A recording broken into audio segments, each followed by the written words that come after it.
अगर आपको भी बाइसेप्स बनाने हैं तो आज मैं आपको बाइसेप्स की 5 ऐसी एक्सरसाइज के बारे में बताने वाला हूं जिसको आप इग्नोर कर रहे हो तो आपके बाइसेप्स की पीक, विड्थ एंड थिकनेस कभी Oh God, adrenaline wasted, so mad I can taste it. I know there's no turning back. I'll do what it takes, I ain't making mistakes like that. I'll play it on your face to make you go take it back. I'll lose my shit, I go crazy when I'm biceps की 5 exercise के बारे में हम बात करेंगे। उससे पहले ये समझना भी जरूरी है कि बाइसेप्स में कितने मसल्स आते हैं और उसको हम कैसे ट्रेन करेंगे। तो बाइसेप्स के वैसे तो 2 मसल्स होते हैं, biceps long head and short head, लेकिन हमें बाइसेप्स का 3D लुक चाहिए तो बाइसेप्स के 3 मसल हमें ट्रेन करने पड़ेंगे, long head, short head and brachialis. First, biceps long head. Biceps long head मतलब जब हम बाइसेप्स को फ्लेक्स करते हैं और ये माउंटेन जैसा जो शेप आपको दिख रहा है वो मसल्स लॉन्ग हेड है, और लॉन्ग हेड तभी एक्टिव होगा जब वो स्ट्रेच होता है। Second muscles biceps short head जो आर्म्स को विड्थ देता है। अगर आपको बाइसेप्स ब्रॉड एंड थिक दिखाने हैं तो बाइसेप्स का जो शॉर्ट हेड है उनको ट्रेन करना बहुत ही जरूरी है, और short head simple call exercise करने से ट्रेन नहीं होता। अगर आपके आर्म्स पतले दिख रहे हैं, बाइसेप्स अट्रैक्टिव नहीं दिख रहे हैं तो आपके बाइसेप्स की कोई गलती नहीं है, आप शॉर्ट हेड को कम ट्रेन कर रहे हो या फिर इग्नोर कर रहे हो। थर्ड मसल यानी ब्रेकियालिस, जो ये मसल्स होता है उनको ब्रेकियालिस बोलते हैं। ये हिडन होता है बट गेम चेंजर होता है। जब हम ब्रेकियालिस मसल्स को ट्रेन करते हैं तो वो बाइसेप्स के नीचे से आता है, इसलिए बाइसेप्स को ऊपर पुश करता है, यानी आपके बाइसेप्स ज्यादा बड़े लगेंगे। अपने वर्कआउट में ब्रेकियालिस को ट्रेन करना भी बहुत ही जरूरी है। बाइसेप्स की एनाटॉमी के बारे में हमने समझा, biceps long head, short head and brachialis. अब बात करते हैं उसमें कौन सी एक्सरसाइज कर सकते हैं जिसकी वजह से मैक्सिमम मसल को हम एक्टिव कर सकें। बाइसेप्स लॉन्ग हेड को मैक्सिमम एक्टिव करने के लिए हम एक्सरसाइज करेंगे डंबल इंक्लाइन कर्ल। तो हम डंबल इंक्लाइन कर्ल ऐसे करेंगे, और अल्टरनेट भी कर सकते हो और दोनों साथ में भी कर सकते हो, लेकिन इसका सिंपल लॉजिक है बाइसेप्स का जो लॉन्ग हेड है वो मैक्सिमम स्ट्रेच होना चाहिए। अगर आप अपने एक्सरसाइज शेड्यूल में ये एक्सरसाइज नहीं कर रहे हो तो समझ लेना आपके बाइसेप का जो पीक है वो कभी नहीं बनेगा, यानी आपका ड्रीम आप खुद ही किल कर रहे हो। Second exercise barbell drag curl. तो ड्रैग कर्ल हम शोल्डर विथ स्टांस में बारबेल को होल्ड करेंगे और फिर ड्रैग करते हुए प्रॉपर कॉन्ट्रैक्शन लेंगे, ठीक है। 1 2।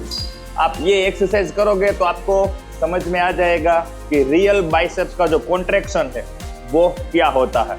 फुल्ली कॉन्ट्रैक्शन इसमें फील होगा और जो हमारा लॉन्ग हेड है वो मैक्सिमम एक्टिव होगा। Third exercise overhead cable curl. इसमें भी जो हमारे बाइसेप्स का लॉन्ग हेड है वो मैक्सिमम एक्टिव होगा, और एक बार ये एक्सरसाइज आप करोगे ना तो आपको पता चल जाएगा कि लॉन्ग हेड कितना ज्यादा स्ट्रेच होता है। मतलब बाइसेप्स के इंजन का जो इग्निशन है वो फुल स्पीड में ऑन हो जाएगा। बाइसेप्स के लॉन्ग हेड को हमने ट्रेन किया, अब बारी आती है बाइसेप्स के शॉर्ट हेड की, मतलब बाइसेप्स की जो थिकनेस है उसकी। उसके लिए सबसे पहली एक्सरसाइज है प्रीचर कर्ल। जैसे आप सबको पता होगा कि प्रीचर कर्ल में चीटिंग इम्पॉसिबल है, इसीलिए इसमें ग्रोथ भी गारंटेड है। बाइसेप्स के शॉर्ट हेड की दूसरी एक्सरसाइज यानी spider curl.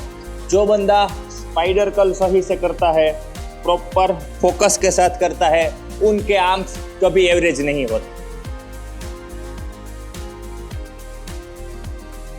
Now time to train brachialis muscle, जो बाइसेप्स को अपलिफ्ट करता है, जो हिडन मसल होता है, और उनका मैक्सिमम जो एक्टिवेशन है वो हैमर कर्ल से होगा। हैमर कर्ल भी आपको अपने एक्सरसाइज के शेड्यूल में कंपलसरी रखनी है। Next barbell reverse curl, forearm strong, उसके साथ साथ ब्रेकियालिस थिक, यानी perfect combination for your biceps. Biceps का जो मसल्स होता है वो छोटा होता है, जितना छोटा मसल्स उतनी रिकवरी भी जल्दी होती है। यानी बाइसेप्स के मसल्स को रिकवर होने के लिए 48 to 72 आवर्स लगते हैं। इसलिए आप बाइसेप्स को वीक में 2 या 3 टाइम्स भी ट्रेन कर सकते हो। अगर आप बाइसेप्स को वीक में एक बार ट्रेन करोगे तो आपकी ग्रोथ भी एक बार ही होगी। सो आपके बाइसेप्स वीक है तो उसको आप ज्यादा बार ट्रेन कर सकते हो, वो आपके लिए बेस्ट है। कोई भी मसल्स को ग्रो करने के लिए हेवी लिफ्टिंग बहुत ही जरूरी है, लेकिन कनेक्टिव टिश्यूज का ख्याल भी रखना बहुत जरूरी होता है, क्योंकि उनका जो एडेप्टेशन होता है वो बहुत स्लो होता है। सो बाइसेप्स में आप नो डाउट हेवी लिफ्टिंग करो, लेकिन कनेक्टिव टिश्यूज का ख्याल जरूर रखो। आप लोगों ने ऑल और नन थियरी के बारे में शायद सुना होगा, और अगर नहीं पता है तो सिंपल शब्दों में मैं आपको समझाता हूँ। जब भी आप बाइसेप्स की एक्सरसाइज करते हो, बाइसेप्स की डिफरेंट वेरिएशन में एक्सरसाइज फॉलो करते हो, तो उसमें ग्रिप चेंज करना भी बहुत जरूरी है, क्योंकि जब आप ग्रिप चेंज करते हो तो मसल्स का जो इन्वॉल्वमेंट है वो भी चेंज होता है। सो आप एक ग्रिप से कोई भी बाइसेप्स की एक्सरसाइज करते हो तो सिर्फ एक एंगल से ही बाइसेप्स का ग्रोथ होगा। आप 3 ग्रिप से बाइसेप्स को ट्रेन करते हो तो 3 एंगल से बाइसेप्स का ग्रोथ होगा। इसका मतलब ये होता है कि अगर आपको बाइसेप्स ग्रो करने हैं, 3D लुक देना है, कंप्लीट बाइसेप ग्रोथ चाहिए, तो बाइसेप्स को डिफरेंट एंगल के साथ साथ डिफरेंट ग्रिप भी देनी होगी, तभी जाके बाइसेप्स का कंप्लीट ग्रोथ होगा। यानी आप प्रीचर कर्ल भी कर रहे हो, इंक्लाइन डंबल कर्ल भी कर रहे हो, स्पाइडर कर्ल भी कर रहे हो, मतलब सभी एक्सरसाइज आपको करनी पड़ेगी। बाइसेप्स को डिफरेंट एंगल से ट्रेन करना पड़ेगा with different grip.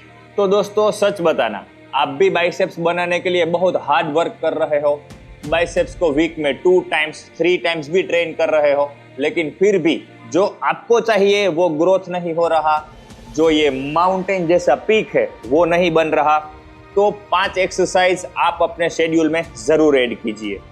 First incline dumbbell curl, second preacher curl, third hammer curl, fourth spider curl and fifth drag curl.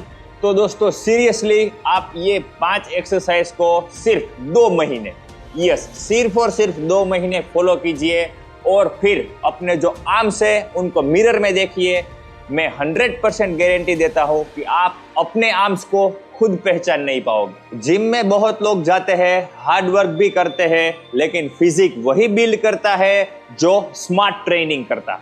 आप में भी पोटेंशियल होगा, हार्ड वर्क करने का मोटिवेशन भी होगा, डाइट भी फॉलो कर रहे हो, लेकिन फिर भी रिजल्ट्स स्लो है या फिर रिजल्ट्स नहीं आ रहे हैं, तो उसका सिर्फ एक रीजन ही है कि गलत नॉलेज। मतलब जो एक्चुअल में डाइट फॉलो होना चाहिए, वर्कआउट होना चाहिए, उसका सही नॉलेज आपके पास नहीं है। सो जिम साइंस में हम बात करते हैं साइंस के साथ साथ स्मार्ट ट्रेनिंग के बारे में, स्मार्ट डाइट के बारे में। सो बने रहिए नेक्स्ट वीडियो में, जहां पे हम बात करेंगे डाइट के बारे में, वर्कआउट के बारे में। सो मिलते हैं नेक्स्ट वीडियो में।